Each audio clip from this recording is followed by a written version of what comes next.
welcome to Just Checking In, a video blog discussion of anything and everything urgent care. I'm Dave Stern, and this is my colleague Alan Ayers.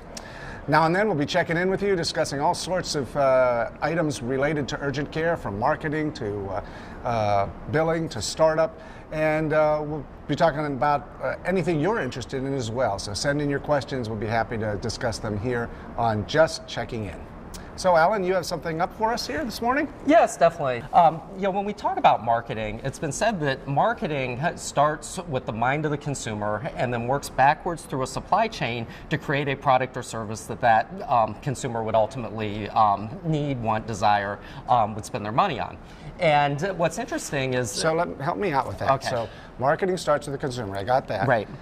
It flows back through the supply chain. In other words, the supply chain needs to anticipate what the consumer wants and has been marketed, and needs to provide it to the consumer in a place where they can see it. Right, okay? Exactly. Yep. Okay, go ahead. Yep. So when designing a product or service, ultimately your focus is meeting the consumer's wants, needs, or desires. Right. So what's interesting is demographic research can provide a lot of insight as to what these consumer want, needs, and desires are. Right. I've found since I've started, since I've learned about marketing and demographics. You guys have no idea what he's coming up with next. I'm looking down here. I have no idea where he's going. Go ahead. Okay. So whenever I've made a consumer decision and I thought I was unique, when I later saw demographic research, it showed that I was just one of millions that kind of met a certain profile and made certain decisions. I thought this was interesting. I drive a Subaru. I'm a big fan of Subaru. I'm a member of Costco. I'm a big fan of Costco. Well, I was recently in Costco, and I own a house, so I have a yard that as soon as the grass starts growing, I'll need to cut. So all of these demographic factors... What you guys don't realize, he just bought a house. There's no grass planted yet. Right? Exactly. So you got another summer to go. Right. Right, exactly. So all of these demographic factors really describe who I am as a person. Yeah. Well, I found it very interesting. I was recently in Costco and saw that they had a Subaru lawnmower. And, realizing my brand affinity, my need for a lawnmower, my affinity for Costco, I thought, wow, this product was put here specifically for me. Now, fact of the matter is I didn't need a lawnmower. I just got my lawnmower fixed. So I passed on the purchase, but it was really tempting. So the question is, how do urgent care providers understand their end consumer, and how do they offer products and services that are going to meet the needs of those consumers? So, great question. Here's a picture of that Subaru lawnmower, and like I said, I had no idea where Alan was going with that. Subaru lawnmower. Now, that's interesting. I'm not a big Subaru fan myself, so it wouldn't hit me the same way as it hits you. But you've owned a Subaru, and you have an experience with Subaru. That Subaru is an awesome car for you. It does exactly what you want it to do. It gets you from place to place in comfort, and it's very reliable. Right. So you were assuming, hey, there's a lawnmower that I know I can trust. And based on what you just told me, your other lawnmower had to be in the shop. Yes. So maybe Subaru made sense to not be in the shop. And you have a very strong, or not, I shouldn't say very strong, but you have an emotional affinity to anything Subaru. So urgent cares, for the most part, have not done a really good job of branding. There is no national brand of urgent care. So if you open your urgent care in a state far from your current state, it's not going to be like the whole community says, hey, did you hear, there's an Acme urgent care in town. Oh my goodness, I got to go. So that sort of affinity has been hard to get because there aren't enough urgent cares of a single brand out there. And also because I think that in general, urgent care delivers pretty good service. I think that the branding of an urgent care is important. And I think the thing that differentiates an urgent care is not so much, is there a doctor there, or is there a mid-level there, or a PA or nurse practitioner, depending on your terminology you prefer. I don't think that's the thing. And I'm not even sure it's whether they're nice, because that's expected. Everybody's supposed to be nice. I don't think that it's whether or not there's quality care, because people have a hard time judging quality care, number one, because medicine's actually rather difficult.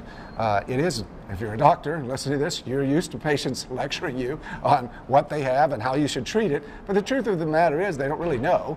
And sometimes we even struggle with what's the right thing to do with all of our education.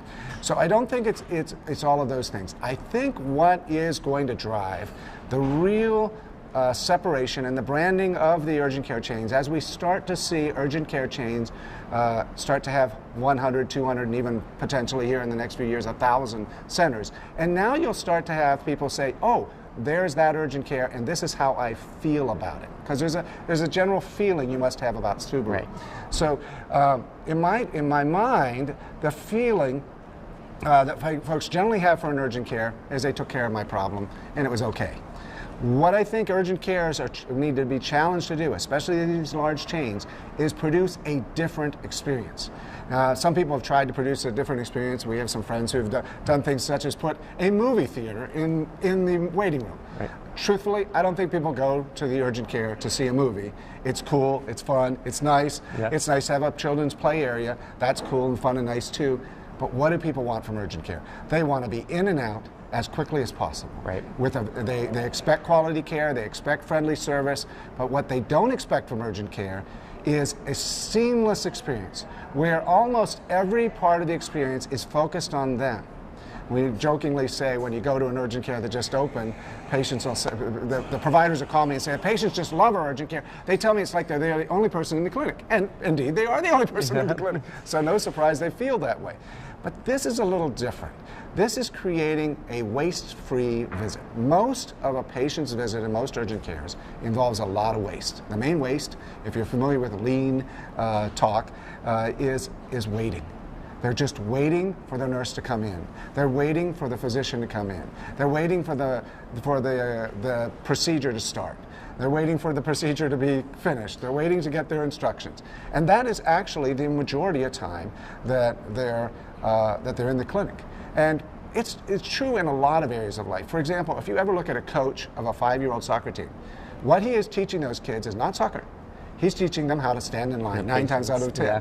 And we are teaching patients in our urgent cares to sit in line, to sit in the seat, and wait their turn. Right. What they're looking for is a change. They're looking for none of that waste, where they walk in the clinic, they say, oh, we were expecting you. And they've got a lot of your information already ready. They know how much your copay is, and they can tell you right up front. They scan your cards, they move you back in the room, they do your vital signs. The minute they walk out from the vital signs, all of a sudden in comes the doctor. Doctor's pleasant and clean and nice. All of that's expected, but they weren't expecting the doctor to come in right after the vital signs were done. The doctor does, a doctor or provider does their thing, and then holy cow, right after they're done, you're ready to be discharged and you're out the door. And that all can happen really in 20, 25 minutes. If that happens consistently in 20 or 25 minutes, an urgent care is going to build the type of brand loyalty even better maybe than you have for Subaru. I think that's the differentiator in the long term in the future. That's all we have for today. Is that right, Alan? Yes. It's great. Thank you very much. Yep. For more information, visit our website, urgentcareconsultants.com. Subscribe to our YouTube channel, and you can also find us on Facebook, LinkedIn, and Twitter. As always, this is Dave Stern, Alan Ayers. We're checking out. See you next time.